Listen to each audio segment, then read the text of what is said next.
Guys, welcome to Smart Commerce classes. My name is Anshul Mittal, and in this video we will be covering the chapter number 3 of ACCA F1, and the name of the chapter is Organizational Culture in Business, basically exam kit solutions. ठीक है, so let's start. सबसे पहले question number 35. अब देखो, जैसा मैंने last video में भी बताया था, जो इसके पहले और सेकंड चैप्टर की मैंने बनाई थी, this is a theory subject. तो यहाँ पे हमें थ्योरी पे बहुत अच्छे से फोकस देना है.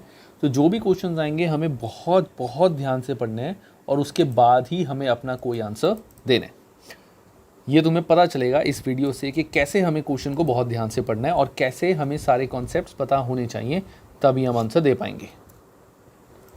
तो सबसे पहले है क्वेश्चन नंबर 35. तो question number 35 are the following statements true और false. First, culture was expressed by Handy as the sum of the belief, knowledge, attitude, norms and customs that prevail in an organization. अब ये देख के तुम्हें लगेगा कि हाँ यार, कल्चर की तो ये डेफिनेशन होती है.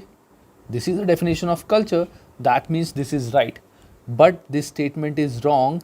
भले ही ये डेफिनेशन कल्चर की है, बट हैंडी ने ये बात नहीं कही थी. हैंडी ने तो सिंपली ये कहा था, Handy statement of culture was कि I think the way we do things around here, this was statement. तो that's why the answer is false, because Handy ने कुछ और कहा था. It was not said by Handy. ये तो normally हमारी डेफिनेशन है. ठीक है. Next, the tales of company creation such as difficulties the founder had to face and how he she manage to overcome them successfully often form a part of organizational culture. This is true, क्योंकि अगर जो हमारा company का owner है उसने बहुत मेहनत करी है, बहुत सारे हर्डल्स करने के बाद मैनेज करके उसने अपनी कंपनी खड़ी की है, तो हो सकता है वो अपने ऑफिस में ऐसा कल्चर बनाए कि मेहनत करो और एक्स्ट्रा सक्सेसफुल होगी. ठीक है. सो that is like a culture that can come in a culture. Next आता है 36. John begins a new job at a company. He discovers that unlike his previous job, all staff members dress casually. According to Skene, which level of culture John is observing? तो सबसे पहले हमने जो पढ़ा था, क्या पढ़ा था कि अगर कोई चीज़ बहुत ही ईजिली सीन है, हम देख सकते हैं, जॉन बहुत ईजिली देख सकता है कि यहाँ पे सारे ये ड्रेस फॉलो कर रहे हैं, ड्रेस रूल फॉलो कर रहे हैं. That means this is a artifact which can be easily seen. हर जगह इसको हम देख सकते हैं. ठीक है. उसके बाद हमारा वैसे ही एस्पाउस्ड वैल्यूज़ क्या था कि ये ऑर्गेनाइजेशन के जो अल्टीमेट गोल्स होते थे, those are espoused values. Informal rules तो ये कहीं से इनफॉर्मल लग ही नहीं रहा. कैजुअल ड्रेस तो हमारा अलग हिसाब होता है, may be that's a part of formal dress. उसके बाद बेसिक अजम्पशन इज़ कि हमने कुछ अजम्पशंस ली हुई हैं जो normally which can not be easily seen, जो बिहेवियर बोल सकते हैं, which can not be seen, which have to be understood. लेकिन आर्टिफैक्ट तो होता है कि सीधा सीधा हमें दिख रहा है कि कंपनी में ये कल्चर चल रहा है. 37.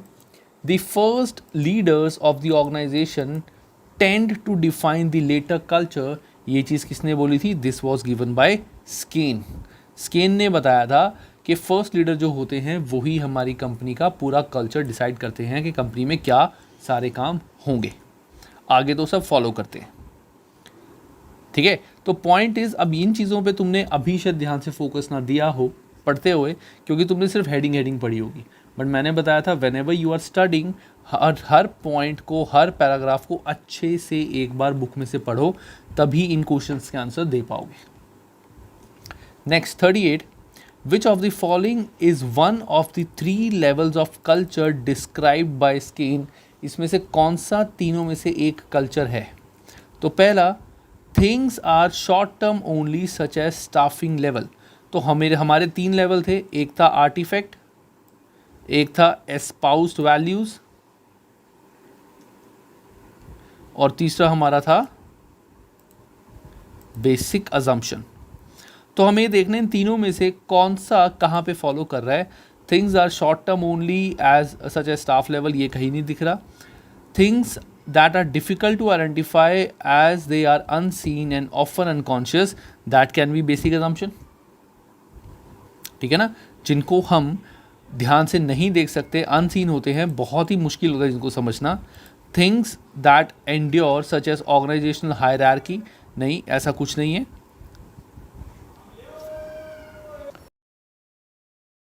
Things that endure such as organizational hierarchy मतलब कि जैसे ऑर्गेनाइजेशनल हायरार्की जो चल रही है कि पहले कैसे काम होता था वैसा काम होगा, उस चीज़ से कुछ लोग they are not feeling good, they are not happy about it, तो उसका तो इन तीनों से कोई रूल ही नहीं है.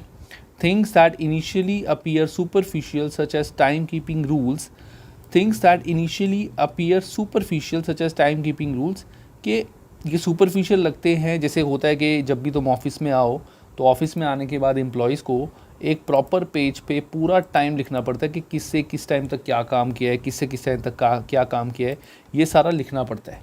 तो स्टार्टिंग में जब तुमने करा होगा काम तब लगा होगा कि यार ये क्या, ये तो कैसे लिखेंगे, तो पॉसिबल ही नहीं है सारा लिखना. लेकिन धीरे धीरे जब तुमने काम शुरू किया तो समझ आया. तो ये चीज़ का भी इन तीनों से कोई रूल नहीं है.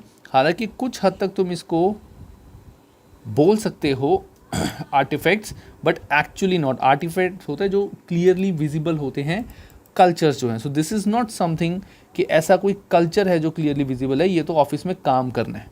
सो दैट्स वाई हमारा आंसर जो स्टेट वे आंसर आ रहा है दैट इज़ बी. ये पूरा प्रॉपर नहीं बन पा रहा, बी पूरा प्रॉपर बन रहा है, तो B is the answer.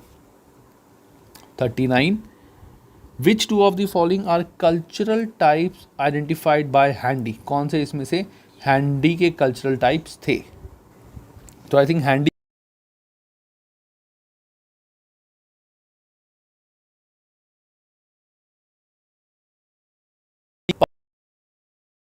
I think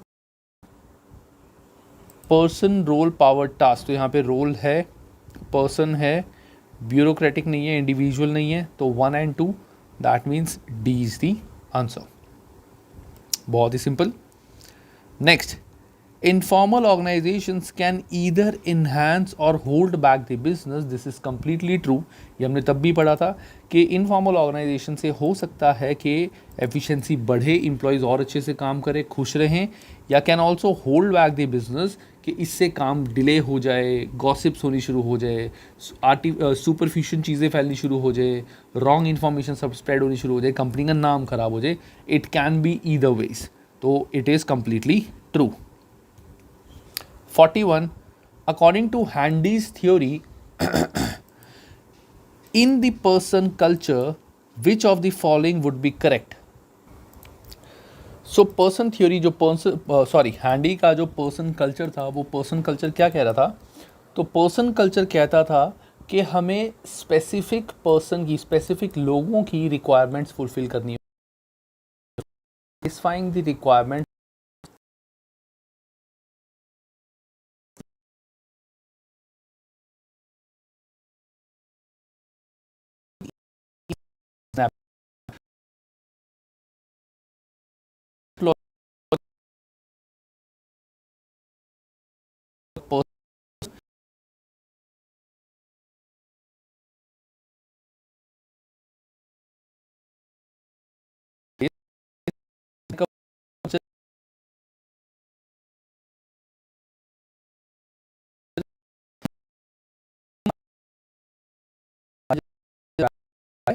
एक जूनियर हो तो वैल्यू कम है.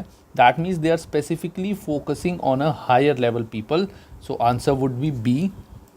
सी, people believe that they meet their job requirement. If they meet their job requirement, they will slowly progress to senior management.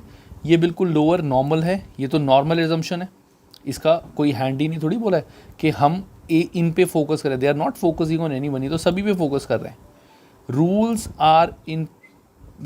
Are put in place and must be strictly followed by all, ये भी सभी ने follow करना है. So this is not also a person culture, so this is B. 42. Which one of the four culture type popularized by Handy is often found in organization with entrepreneurial structure? So entrepreneurial structure में हमारा सबको पता है power culture चलता है. Power culture मतलब जैसा top वाले बंदे ने बोल दिया सारी चीज़ें हमें वैसे ही करनी पड़ेंगी, क्योंकि entrepreneurial है कि यानी ओनर के हाथ में ही सारी पावर होती है. एंटरप्रेन्योर एक ही बंदा होता है जो बिजनेस करता है, वो अपने अंडर एम्प्लॉयज रखता है, तो ओनर की ही सारी बातें मानी जाएंगी. 43. in country A display characteristics such as the desire for material wealth and possessions, while worker in country B have valued personal relationships, belongings, and quality of life. According to Horsfield's theory, these distinctions lead to which of the following culture? तो ये तो हम सभी को पता होगा, this is masculinity and femininity. ये मैंने बहुत अच्छे से एक्सप्लेन किया था थ्योरी में कि मैस्कुलिनिटी मतलब कि हमें ऊपर जाना है, फेमिनिटी मतलब हमें एक अच्छा लाइफ सर्कल चाहिए, हम नहीं चाहते कि हमें खूब पैसे कमाने, दिन रात काम करना है. तो this is A. 44. Consider the following cultural dimensions as popularized by Hofstede. 4 हैं. Country A, most businesses are highly bureaucratic with many defined rules for employees. However, even junior staff members are usually involved in creation of these rules as they expect to have a say in running of the business. Which two of the cultural dimensions identified above are shown to exist in country A? कि पहली बात यहाँ पे बहुत ही bureaucratic rules हैं, जैसा है वैसा करना है, और रूल्स बनाते हुए एम्प्लॉयज़ भी अपना से देते हैं, खुद भी बताते हैं कि हमें क्या क्या काम करने हैं. ठीक है. सो दैट मीन्स अगर देखो, सबसे पहली बात, एम्प्लॉयज़ भी इनिशिएटिव ले रहे हैं, एम्प्लॉयज़ भी इन रूल्स में अपना से दे रहे हैं, that means they are taking initiative, that means they are not running away from something. अगर उनको बोला गया कि तुम खुद अपने रूल्स बनाओ जो तुम फॉलो करोगे, दैट मीन्स वो भाग नहीं रहे. तो there is high uncertainty avoidance. एक का हाई अनसर्टिनिटी अवॉइडेंस हो सकता है, इनडायरेक्टली नहीं भी हो सकता, क्योंकि हाई अनसर्टिनिटी अवॉइडेंस का मतलब क्या होता है कि कुछ भी अगर नॉर्मल काम से हटके हुआ, हमें वो चीज़ नहीं करनी, हम जैसा रूल में बोला गया वैसा करेंगे, उससे अलग कुछ नहीं करेंगे. That is high uncertainty avoidance. कि अगर अनसर्टिनिटी हाई है, अनसर्टिनिटी है, तो हाई अवॉइडेंस कि हम उसको अवॉइड करते हैं. कोई भी अनसर्टिनिटी होगी, कुछ भी चेंज हो गया, we will not work like that. That means high avoidance, हम उसको बहुत ज़्यादा अवॉइड कर रहे हैं अनसर्टिनिटी को. तो यहाँ पे अगर प्रॉपर रूल्स वगैरह बन रहे हैं, so that is high uncertainty avoidance. Plus अगर एम्प्लॉयज़ या जूनियर्स भी अपना से दे रहे हैं, so that could have been low. तो अभी मैं इसको छोड़ देता हूँ, अभी आगे देखते हैं. मैस्कुलिनिटी का तो कोई रोल ही नहीं है इसमें, पावर वाला तो कोई बात ही नहीं है. लो पावर डिस्टेंस, इस लाइन की वजह से हमारा लो पावर डिस्टेंस हो गया, क्योंकि जूनियर और सीनियर मिलके कोई डिसीजन ले रहे हैं. सो ये तो आंसर है ही है. इंडिविजुअलिज्म भी हमारा नहीं बन पाएगी, इंडिविजुअलिज्म वाली बात, क्योंकि ऐसा तो नहीं है हर बंदा अपने अपने लिए काम कर रहा है. सो यहाँ पे अगर मैं देखूँ, थर्ड मेरा ऑप्शन सही है. थर्ड मतलब या तो यहाँ या यहाँ या यहाँ, इन तीनों में आएगा थर्ड. सेकंड मेरा ऑप्शन नहीं है. अब सेकंड कहाँ पे आ रहा है? यहाँ पे. तो या तो मेरा बनेगा बी या बनेगा डी. अब फोर्थ भी मेरा ऑप्शन नहीं था. फोर्थ कहाँ पे आ रहा है? यहाँ. तो फोर्थ भी मेरा आंसर नहीं है, तो मेरा आंसर क्या आ गया? B. So this is like a odd one out. मुझे फर्स्ट वाला नहीं पता था कि ये सही है कि गलत, लेकिन मैंने बाकी तीनों से अपना आंसर निकाल दिया. 3 तो गारंटी था, तो यानी इन तीनों में से ये नहीं था, इसकी वजह से ये कैंसिल हो गया, इसकी वजह से ये कैंसिल हो गया. दैट्स वाई मेरा आंसर आ रहा है बी. तो ये चीज़ है जो तुम सबको बहुत बहुत ध्यान से देखनी है. और बाकी गाइस, हो सकता है वीडियो के बीच में थोड़ी मेरे को यॉर्निंग भी है, बिकॉज मैं आज ही वैक्सीन लगवा के आया हूँ, तो उससे थोड़ी नींद आती है. That's why. ठीक है. So first and third is the answer. तो this is like a odd one out game. हम ऐसे भी अपना आंसर निकाल सकते हैं. अच्छा, अब आता है the dash is a network of relationship that exists within the organization and arises through common interest and friendship between the members. Which word fits the gap on the above? तो common interest friendship मतलब ये kind of informal की बात कर रहे हैं. Grep wine भी नहीं है, स्केलर चेन भी नहीं है, इनफॉर्मल ऑर्गेनाइजेशन. तो इसका आंसर हो जाएगा सिंपल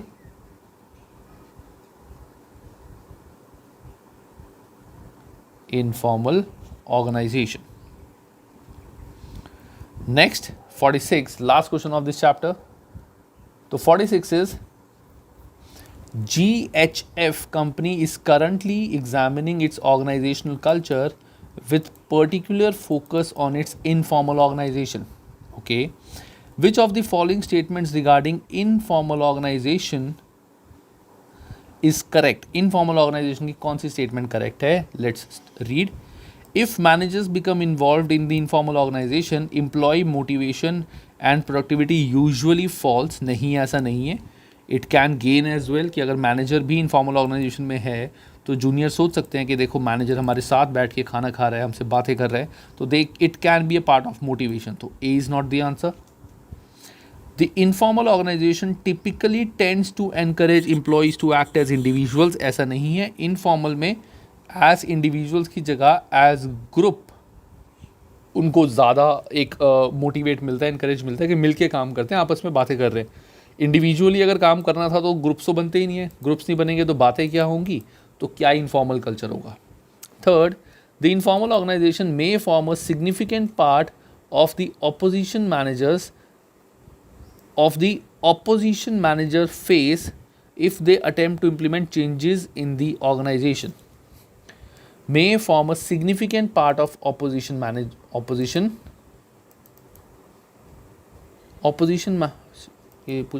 statement.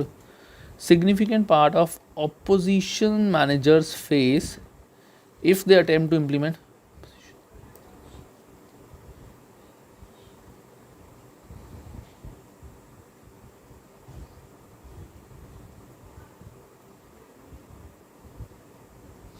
इसको अगर मैं हटा दूं, significant part of opposition if manager, I think this statement is right. मतलब वही है बट ठीक से लिखा नहीं हुआ. The informal organization may form a significant part of opposition if managers attempt to implement changes in the organisation.